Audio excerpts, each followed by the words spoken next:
Because the worst thing I think you could do is say, I'm going to write a book and I'm going to need to write 3,000 words every day for X amount of days. And then when you have a day where you just can't get those words down, it's so easy to beat yourself up over that. You feel like a failure and you'll start doubting yourself.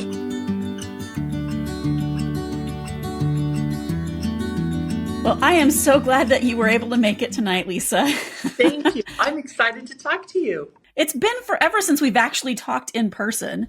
So that'll be really cool. I'm just going to introduce everything, and then I'll have you introduce yourself. And by the way, before we get started, I just wanted to let you all know who are watching on the YouTube live stream that we can see your comments, and I'll be watching them throughout in case you have any questions throughout, and I'll share those with Lisa as the chat goes on.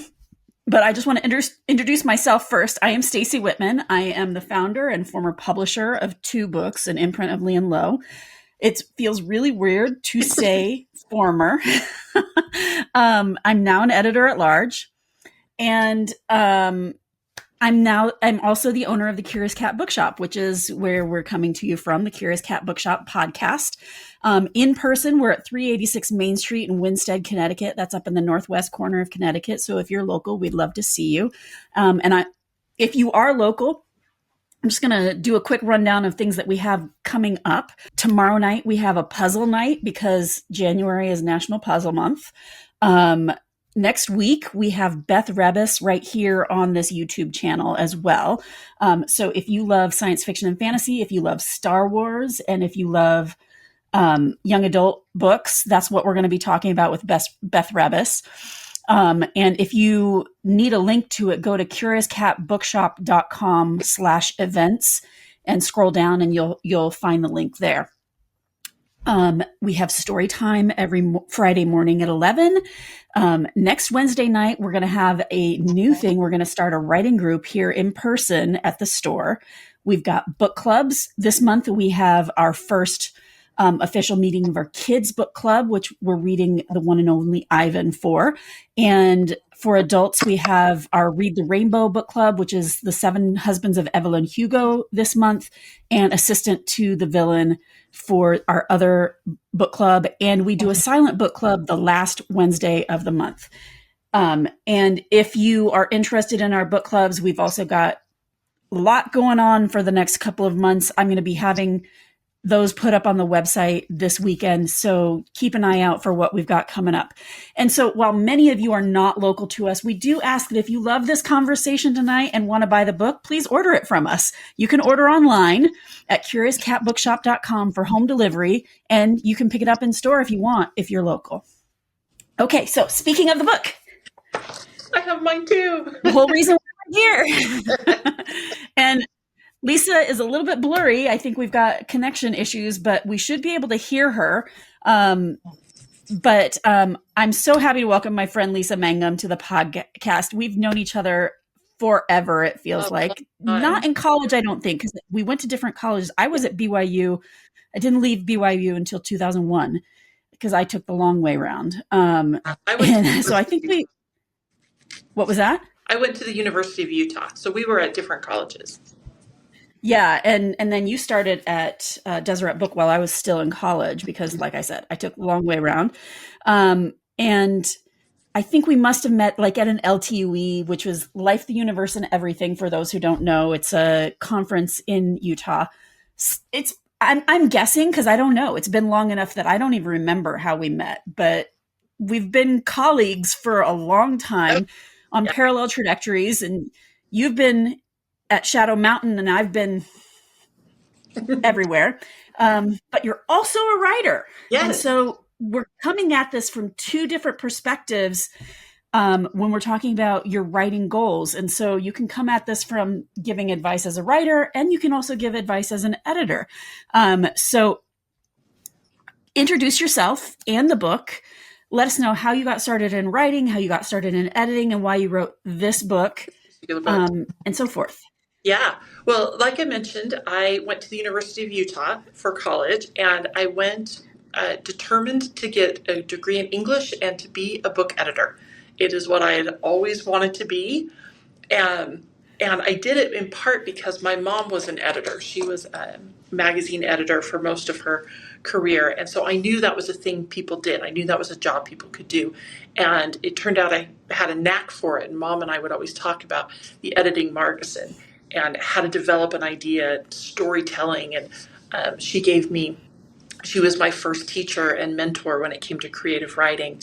And we had such a great relationship, my mom and I wanted to do what she did. And so I wanted to be a book editor. So after college, I applied at Deseret Book and was one of their freelance proofreaders for a summer. And then I was hired at Bookcraft as their editorial assistant in 1997. And then Deseret Book acquired Bookcraft in 1999. So then I was back under that umbrella, and I've been there ever since. And I worked my way up, and now I'm a managing editor for Shadow Mountain, which is the national market imprint for the Deseret Book Company, which means And if anybody doesn't know what an imprint is, that's an imprint. yeah, the publisher name on the spine. And so what that means as managing editor is that I'm involved in acquisitions. So I review submissions that come in and decide which ones are worthy to pass on and possibly publish, and which ones sadly get a rejection letter. And then I also do developmental editing with authors. I do line edits and copy edits. I go to meetings to talk about titles and covers, and then check all the corrections and get the books ready for press.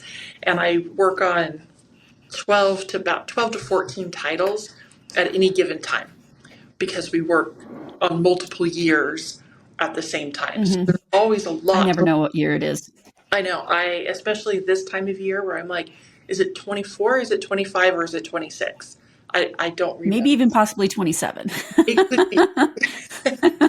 So I just sent an email to an author yesterday because her book is coming out in 2027, and we were talking scheduling. So yeah, I don't know what time it is. But because I've been in the business so long, I also loved storytelling. So I wrote some novels. In addition to being an editor, I wrote the Hourglass Door trilogy in 2009, 2010, 2011. And then I wrote After Hello in 2012. And they were all published by Shadow Mountain, which was really fun. So I do come from this topic both as a writer and as an editor. And it's partly why I wanted to write this book and take all the things that I have learned from 25 plus years about being a storyteller and being a creative person and being an editor, and seeing how publishing has evolved and changed over the years. It's very different now than when I started, and really tried to condense it down into an easy, conversational, helpful book. Write fearless, edit smart, get published, so that. And it's also nice and short, so nobody has to be fearful about reading it. Yeah, I tried to keep them really application driven. So like, here's something that you could actually do to help improve your manuscript right now. Here's something maybe that here's something you can think, the way to think about your work that maybe you haven't thought about before. And really tried to give practical examples. Throughout the book, one of the fun things that I did was I label them story time with Lisa, where I'll present a principle or a tip or a suggestion, and then I can tell a story about how I learned about it or how I used that in my own writing or in my own career as an example, because I think we learn best through story. It's why we love to read and why we love to write and why we love to tell each other our stories, because that's how we. By the way, this is Tabitha. I don't know if you can see her. Oh, so cute. So cute. It's definitely the Curious Cat Bookshop for a reason. Believe it. And I also have a foster kitty running around here somewhere who likes to walk on keyboards. So if I suddenly disappear, I'll be back as soon as I can. So yeah, I digging into this as an editor, I don't know that there's anything that is new to me, but it's a useful resource because it has so many places where if I get stuck on this, I can just reference it. Mm-hmm. But if I want to read it through, I can learn through story. So Yeah. like it's doing both. Um, so let's dig into the book. What does it mean to you to write fearless? I think for me, it means not being afraid to play and not being afraid to write something that eventually you might have to throw out. Because I know that when I write creatively, when I have my author hat on and I'm trying to tell a story or write a story or create a character or develop a scene, I have this great fear that it has to be perfect when I put it down on paper. And that is not true. It can be messy and ugly and not make a lot of sense in that first drafting stage, because when you're very first approaching the story, it doesn't have to be perfect. That can all come later. And I have to remind myself of that all of the time. And I think it also means to have the courage to say what's in your heart, to tell the story that you've always wanted to tell, or that you are thinking maybe you're not capable of it because it means being vulnerable, or because it means um, being brave in a way. I think that also is the other part of that writing fearless. We've all got a story inside of us that needs to be told or that we want to tell. And sometimes we just need to be brave enough to sit down at that blank page or that blank screen and just put something down, warts and all, and figure it out later to make it I think beautiful and ready to present. I think that's a really great description of how it feels to sit there and stare at that blank page. Whether you're talking about writing fiction or nonfiction, I'm sure you've dealt with that even just writing a book like this or um, whatever. My train of thought just kind of walked off in the middle of that sentence. Um, But whatever I'm whatever medium you are being creative in, I think it holds true whether you're doing art or painting or sculpture or music or even the sciences, which are also a different kind of creativity. Whatever it is that you're pouring yourself into, there there's that moment where you have to cross the boundary of this is where I feel safe sharing, to I'm going to lay this out for anybody and everybody to see and consume and participate in. And and that possibly critique. and You have to be possibly willing. not like or not understand. But I think the greater reward is crossing that boundary and connecting with the people for whom that story resonates. I think we all can pinpoint a book or an author or a moment or something that touched us, that changed us, that we have internalized and it made it a part of who we are. And the book that you're writing could be that book for somebody else. Right. Exactly. And okay, so we're having this right now because we're talking about achieving your writing goals in the new year. And I'm not a New Year's resolution kind of person. I'm not even a this is my word for the year kind of person.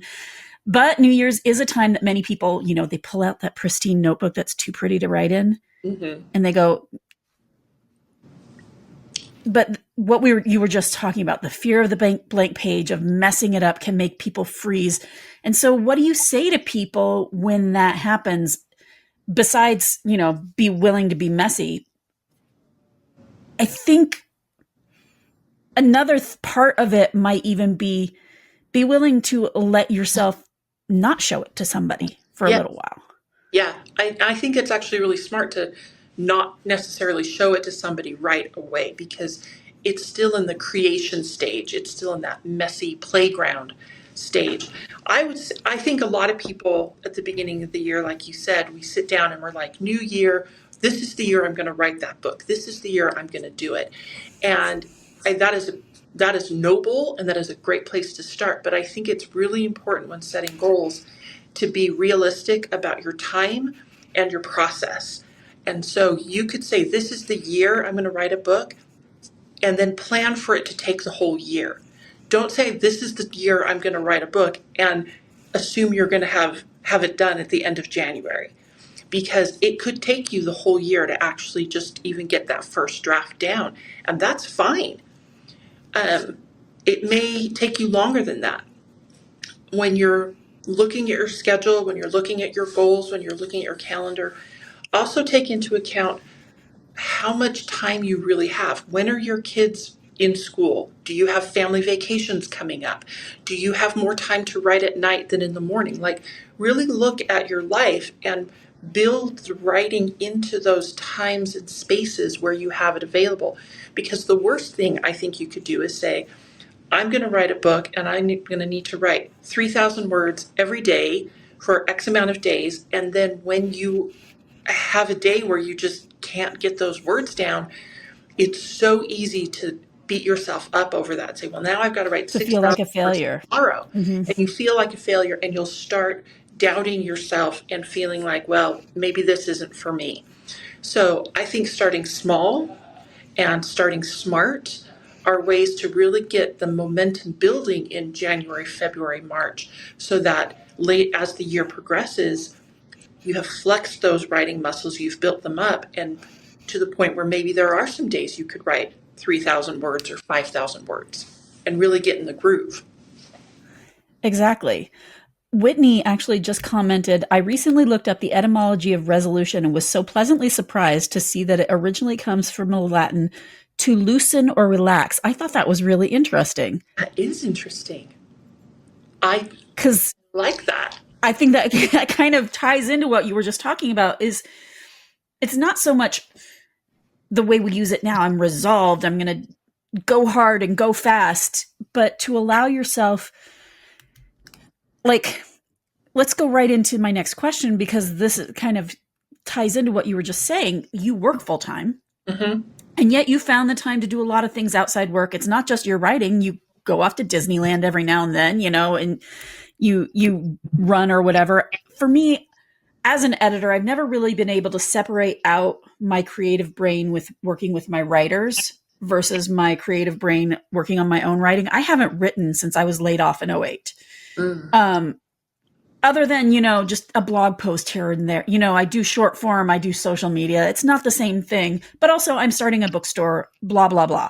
But I've been thinking about, because I've got this transition in my life where I'm only working 3 days a week and I'm still going to be dedicated to my authors during that time, but I want to allow myself a little bit more time for my own creativity. Maybe Mm-hmm. one of these days I'll write something myself, but for that person who already has a full-time job, that person who has kids and a full-time job, I think that what you're saying is very important, because it's not so much that you have to somehow carve full-time writing out of a life.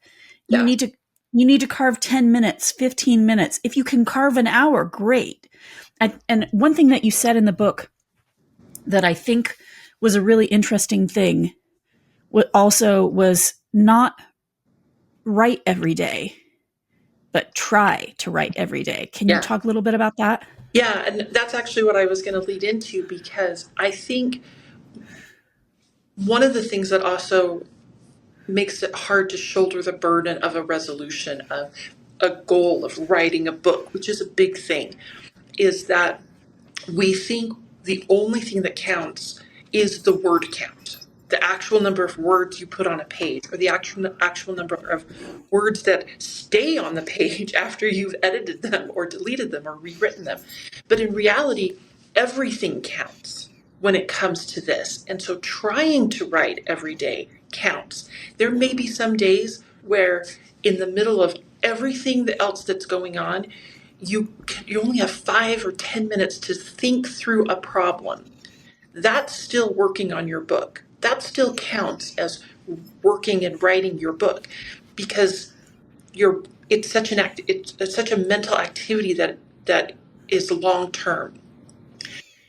There may be days where you sit down and you can put thousands of words down, and that counts too. But phrasing it and reframing it in a way of like, I'm going to try to get something done on my book today, and then however big that bucket is of time that you have, you can pick and choose what it is and how you work on it. Today I'm going to do character development, and I'm really going to get to know my my antagonist, because right now he's just a wallpaper character in the background, and he needs to be more three-dimensional. So what can I do today in 15 minutes or 20 minutes or an hour to develop that character, bring him to life? That counts as part of your goal. um, when you're in the flow, if you sit down and say, okay, I'm going to try to write this scene, and I'm going to set a timer for 15 minutes, and I'm going to write stream of consciousness, no punctuation, no nothing, until it starts to click. And then you can feel when that story starts to pour out. And then, great, that counts too. And I think, going back to Whitney's comment about this idea of a resolution being a relaxation or a loosening, is giving yourself permission to be loose, to pivot, to dance a little bit, to just have fun with it. Writing and creativity should be fun. And Why are you doing it otherwise? yeah, and now that's not to say it's fun all the time. There are plenty of times in Right. the process where you're like, I hate this book. It's absolutely work. Yeah. It is hard, and I don't understand what I'm doing, and why did I decide to do this? But even the challenge can be fun in overcoming it, in figuring your way through a knotty problem, or suddenly getting that bolt of inspiration that says, oh my gosh, I know what has to happen next, because you've been thinking about it and working at it. That's why we're in it, for those moments. Someone asked, how do you stay in the writing mindset so then when you're ready to go, when you have those brief 10 to 15 minutes of writing increments, that you don't spend that time gathering your thoughts? That's a really good question. It's going to be a little bit different for everybody. I know for me, when I was writing book 2 of my trilogy, The Golden Spiral, that was a book that I had to write in 15 or 20-minute increments. And I carved out the space when I was commuting to and from work on the train. It was about a 25-minute ride. And I just had to train myself every day to sit down and only like read the last paragraph, not everything that I had written before, but just like the last paragraph, and then just go, and not worry too much that if the transition was seamless or not. I wanted it to be able to say, I can patch that a little bit later. I just kind of remember the next thing to do. One of the other things that I would do is I would sort of make a shopping list of what needed to happen in a particular chapter or in a particular scene. I'd be like, okay, I have a few minutes. I know in this chapter, these characters need to talk about this, this, and this. I need to make sure I hit this emotional beat, and they've got to, I've got to have at least one zinger in here. And so then every time I would open up that document, I would look at my shopping list and say, okay, what's the next little thing that I need to do in this moment? And I'd write that part. And then the next day I'd open it up and I'd sort of just write the next thing on my list. And I would try to build that list on a day, on a weekend, or a day when I would have time to say, let me think about this chapter as a whole. Yeah, so you're planning ahead, but you're not necessarily, you're doing writing process stuff, but it's a plan as opposed to the actual writing in the moment. Yeah. Which actually leads us right into the section that we're going to be talking about, writing process, as opposed to just being fearless. A number of years back, do you know Kindling Words? It's a writing and editorial and illustrator retreat. I don't think I know. It's on the East Coast. So one of these days we should bring you out for it. But it's the only retreat of its kind that includes editors as well. And it's a lot of fun. Sorry, I have to just check my phone for connection for a minute. Okay, I think I'm back. There. Okay, so there's a retreat for editors. So we should go. So this is a weekend retreat. Just, you've probably been to some you teach at several writing retreats, so you know what a writing retreat is. So we had Lori Hall Sanderson and Linda Sue Park in the same weekend. Yeah. So, I don't know, audience, if you don't know who these people are, you should be reading their books because they're amazing. Lori Hall Sanderson has been awarded so many times. She's won the Prince. She's won the the Astrid Lindgren Award, I think, the Lifetime Achievement Award in children's literature. Linda Sue Park has won the Newbery, along with a huge long list of other stuff. So when we're talking about process, these are people who know their process. And Lori gets up and she goes to give her keynote speech and talks about how important it is to just write the first draft. Don't stop, don't edit, don't collect $200, just write the whole first draft. And then the next morning, Linda Sue Park gets up to teach the writing workshop. And she basically says to Lori, with all due respect, that's not how it works for me. And she goes on to talk about how her process is to read her entire chapter that she wrote the previous day, not to read the whole book, but to read like whatever section she wrote the previous day. And then that gets her into the mindset to then continue. And so we got these multi-award-winning authors who have completely opposite processes, but those processes work for them. So with that in mind, the book really gets into a lot of the structural stuff, like character and plot and all that kind of stuff. But of all those things, I'm wondering, what do you think, how can a writer figure out what their process is so that they can bring all these things together for themselves? Yeah, it's the question we always ask each other at writing conferences. Like, when do you find time to write? Where do you start? Do you start with a character or a story, or like, how do you put it together? Because every book is different. I think that's important to remember, is that not only as a writer do you have a particular process, but the story you are telling, the book you are writing, may respond better to different kinds of process, and being flexible enough to change is really important. Hourglass Door, I wrote out of order. I wrote the first 3 chapters, the last 3 chapters, and then I just wrote whatever I felt like in between and stitched it all together later. Golden Spiral, I wrote chapter 1, page 1, paragraph 1, word 1, all the way chronologically straight through to the end, because that book did not play well when I tried to write the first 3 chapters and the last 3 chapters and everything in between. I'm like, I don't know what happens in between these things. And so finding my way through that story, I had to do that chronologically. And so I would tell people, don't panic if what worked for you on book number 1 no longer works for book number 2. That doesn't mean your process is broken. That doesn't mean you have a bad story. It just means that you're finding a different path through this labyrinth of the storytelling maze. I think whatever process you do that gets you to the end of the manuscript, where you can get all the way to writing the end, is the process that works. Personally, I'm a plotter. I like outlines, I like structure, I like charts and graphs, I like lists. So I always start with that. But I have friends who pants their way through it and then later on apply a structure. And that's okay too, because we both end up at the same place with a finished manuscript. And we will never entirely be on one complete end of that spectrum. There will be times where you can be a plotter, but you will still have your story take a hard left, and you're like, well, I guess we're going here now. And you may be a pantser who has written yourself into a corner, and the way out of it is to say, well, let me step back and look at it from a larger viewpoint and say, where structurally, what beat am I missing? What pivot point is it here? What relationship? Yeah. What conflict do I need to enhance that will unlock the story for me?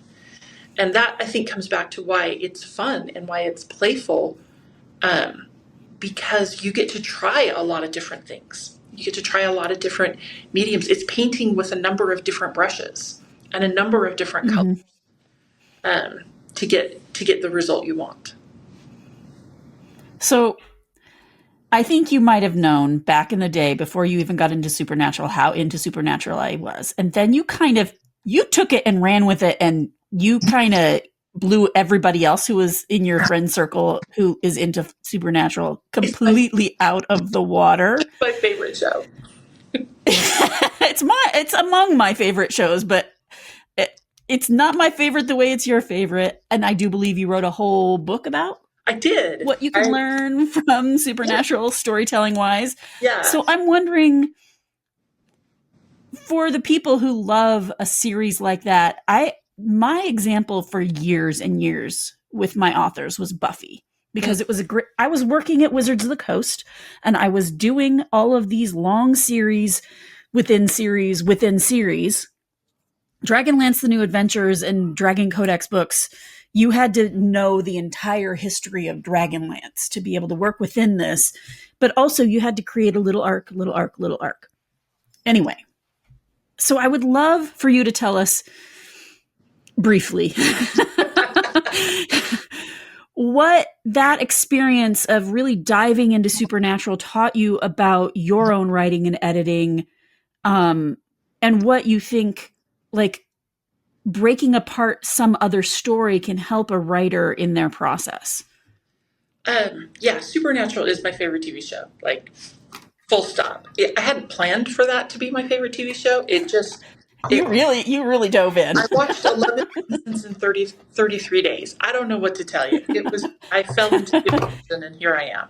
But what it taught me after I had watched it several times and I had this grand idea to write a little blog post about each episode for plot, character, and theme, plus then a writing tip, it really made me look at the story both on an episode level and as a season level and as a series level, to start picking out the threads and saying, oh, I see what you're doing here. I see how you are utilizing repetition, or I see how you're building a scene and sequel. Oh, I see how you've layered a redemption arc over 4 or 5 episodes, because I was looking at it. I loved the story so much that I wanted to see how it worked, and so that's what I did. And so I watched it through one season, one time through looking for notes of foreshadowing, and I watched it through once looking for character nuance and how they were building character arcs, and being able to do that kind of analysis on a story that you love, whether it's supernatural or something else. You could do the same thing with the Harry Potter series or Lord of the Rings or Buffy or X-Files or Friends or whatever it is. If you sort of take a step back and say, okay, I recognize I'm having an emotional reaction to this episode or to this story. Why is that? What did they do to make me feel this way? And then when you can say, is it something they said or something they did or something that a description, the way it looked on the screen, you can start putting those tools in your toolbox to say, okay, well, then if I want my reader to have the same reaction, then I should mimic that path. I should follow that path. I should use this kind of language. I should utilize that kind of metaphor, because that's a tool that will help get to the emotion of it all. And Exactly.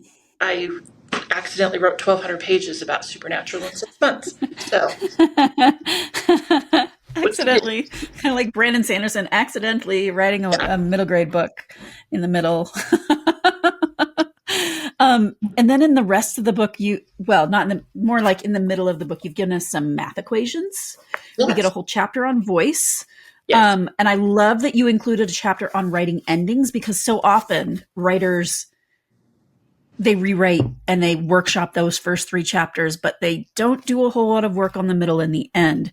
And they forget how important it is to stick the landing. And so, what do our listeners need to know about the building blocks of story? How will this book help them to dive deeper? Well, first of all, I want to say I'm on my phone and I can see my little battery bar going down. So if Oh you no. me, I will try to get back on it just as fast as I can. Just Okay. speaking of abrupt endings, but while I still have battery, the equation that I sort of built out was, like I said, I like charts and graphs and I like the structure of it. So I have this equation where the story is made of plot and theme. And plot requires a character with a goal whose motivation is greater than adversity, who has a relationship that is under stress that will provide the conflict, and then you put that character through try-fail cycles. And so I sort of, built it all out with my brackets and my parentheses to sort of make it look like a math equation. But it also helped me break it down into individual steps. Okay, what do I need to know about a character? What do I need to know about a goal? What do I need to know about motivation? And that helped me step back and say, all right, I don't have to know everything about everything all at once. I just need to understand a little bit more about this one part of the equation. And then when I've mastered that, or at least feel a little bit more confident in it, I can work on the next part and see how they relate, see how they're connected, or see how they play off against each other. And if I feel really, really strong on character, great. That part can be done, and I can move on to another part that maybe needs a little help.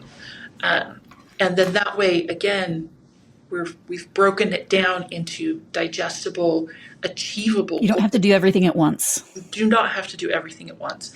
And writing your first draft may just be building character. And then you go back through on a second pass and layer in a little bit more of the conflict. Or you go in and make sure everybody's motivation makes sense. And you go back through and say, okay, how do I put more stress on this relationship? And you can go back through and say, okay, how do I put in the symbolism to build a theme? And then by the end, your book is beautiful and strong and thriving. And we don't have to know, the reader doesn't have to know that you went through it time and time again, because the end result is beautiful. Yep. Quick question from Joan in the comments. She's wondering how we get the book that you wrote about Supernatural. What's the title? Oh, is it available in print anymore? No, I did a short run in print, but I just have it as an ebook that I sell directly. I don't have it on Amazon or anything yet. So email me or contact Stacy and she can hook us up. I called it Saving Stories, Hunting Themes, The Writing Business, which is a play on saving people, hunting things. I have a t-shirt. Which is from Supernatural. And so if you're interested in that book, I sell the ebook that has all 327 episodes and all of the comments and all of the analysis. It's designed so that you can watch the show, watch the episode, then read the little section, and then watch the next episode and read the next section. So it was Perfect. definitely Thanks. a labor of love. And so you've also got a chapter on writer's block, and I think that is a really great topic for getting beyond the fear of the blank page. Yeah. So there's all sorts of ways that a writer might be blocked, and I think I think the main thing that we ought to get out of this today is your point on playing, allowing yourself to play. But anything else that you might advise as far as writer's block goes? Yeah, I think I always try to reframe it, and I say this in the book, but I try to reframe it as saying it's not a block so much as it's an opportunity for me to creatively solve a problem. Because that's really what it is. There's some problem that's happening in your story that is causing it to stall or to stop, and you don't know how to get through it. But you are a creative person and you have the ability to solve problems, and so that puts the power back in your hands to say, I can fix this. I don't know how yet, but I'm going to fix it.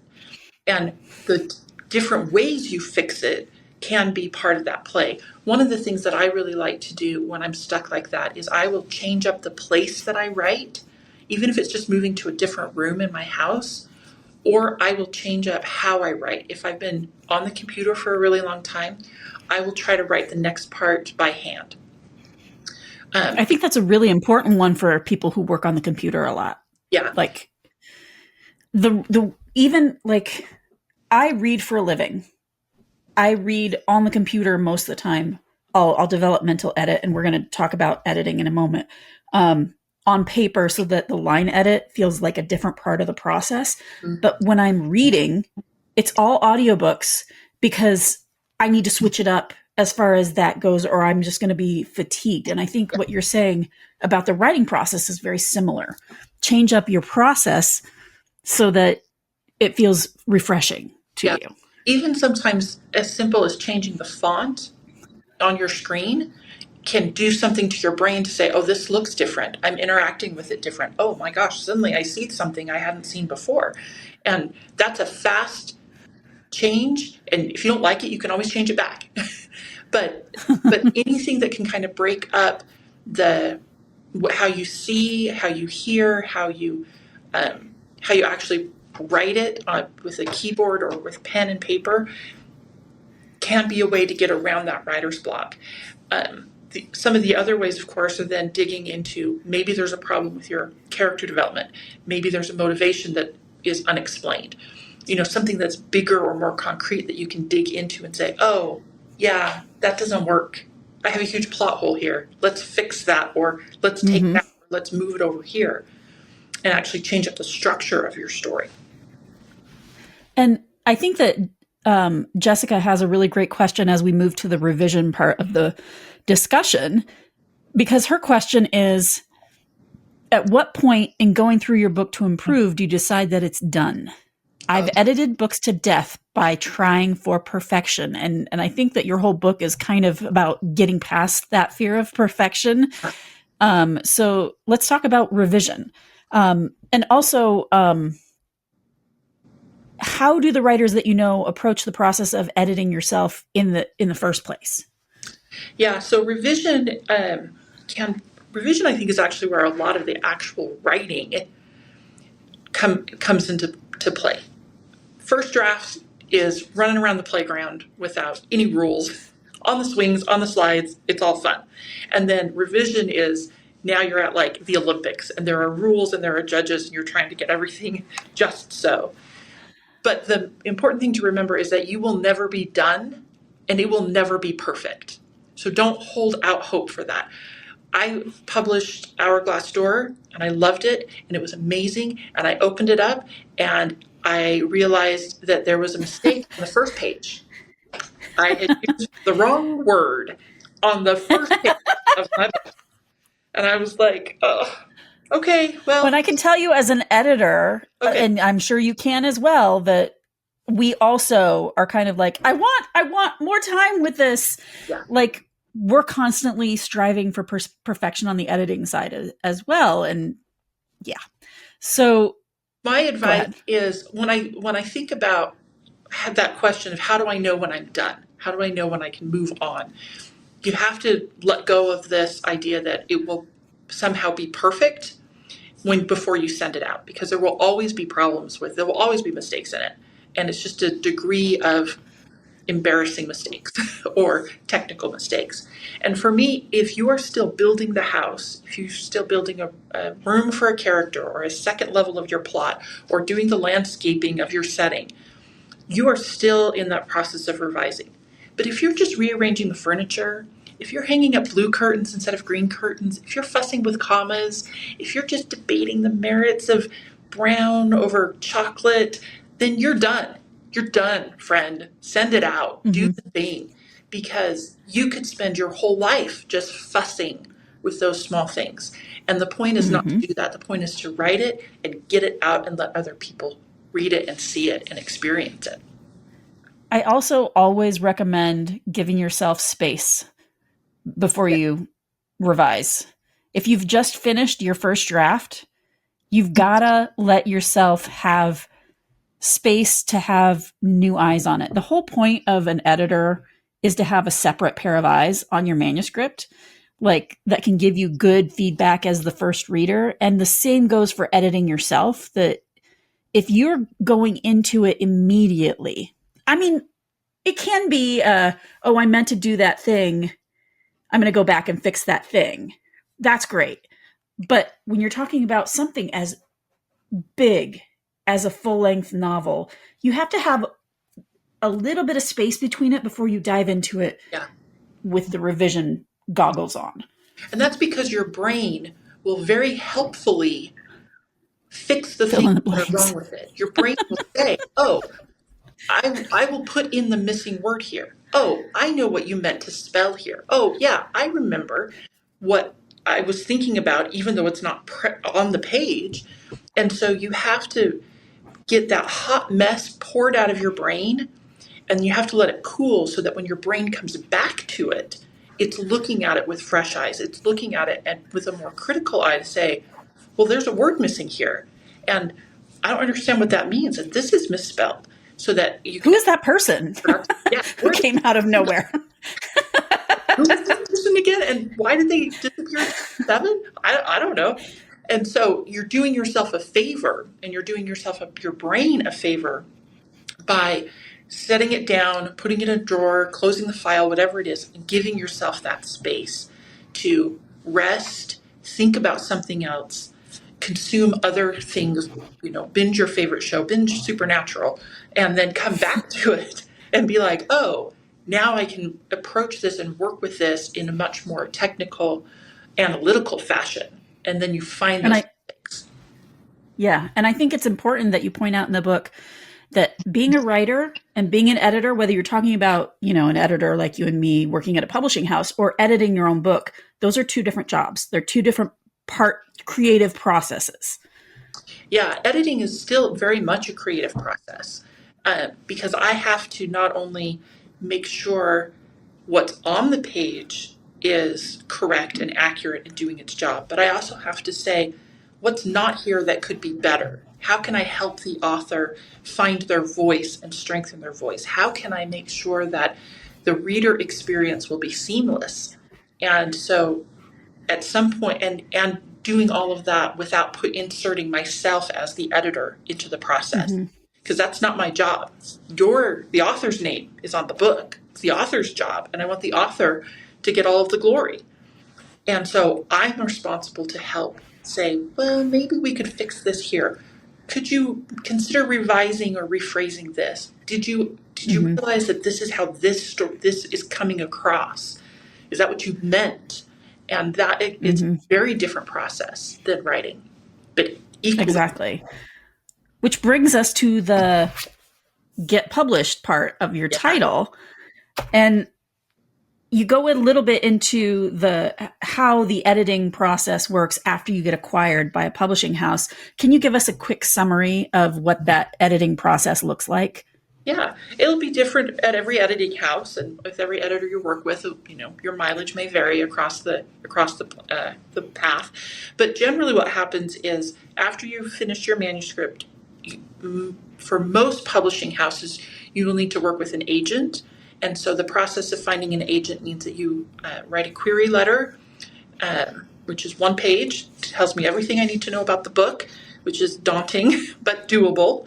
And then you send that out, and when you find an agent who wants to represent you, then the agent will submit your book to an editor at a publishing house. And you sort of go through that whole process again.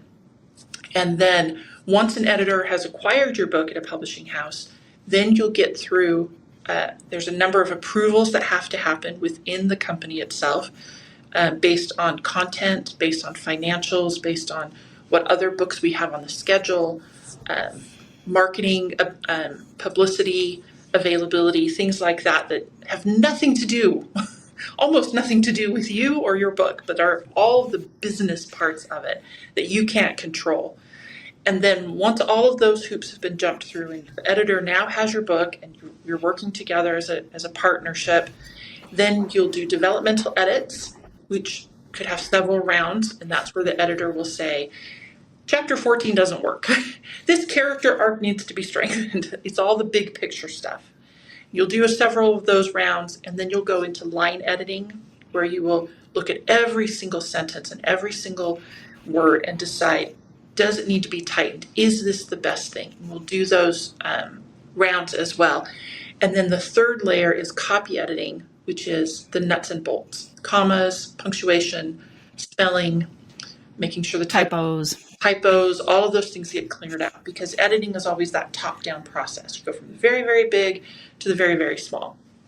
And at most houses, that copy editor is an entirely different person because the editor's been staring at that manuscript for so long. Yeah, because the editor and the author, again, at that point, you're like, I hate this book. I don't know why we acquired this book. No one's ever going to read this book. Because we've been looking at it for months and diving in deep, and it's all you think about and it's all you see.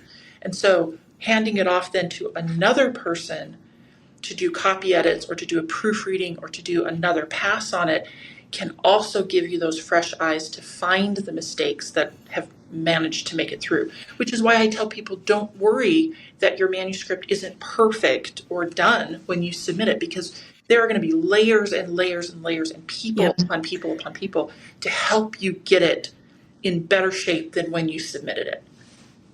Try and avoid the worst of your typos and stuff like that, because obviously you want it to look Yes. professional when you're submitting it. But if you don't know how to use an M-dash, we'll fix it.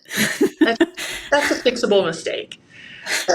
Making sure you run your spell check. There are plenty of editing review software programs like Perfected or even Microsoft Word's editor that even just a quick pass of those are going to catch the most egregious of errors. And then you can feel confident sending it out and be like, okay, maybe not 100% of my commas are in the right place, but I don't know, 75% of them are close to the right place. Yeah, exactly. That's fine. That's fine. So Valerie asks, how long does the editing process take from manuscript request to publish date? And that, I think, is a trick question. That is a trick question because it depends so much. Some books are more obedient than others. I've done some books that only take a couple of passes and they're good to go. I've had some books that we've gone back and forth on months, and then I still have to cut 5,000 words out of it, and it can take quite a bit of time.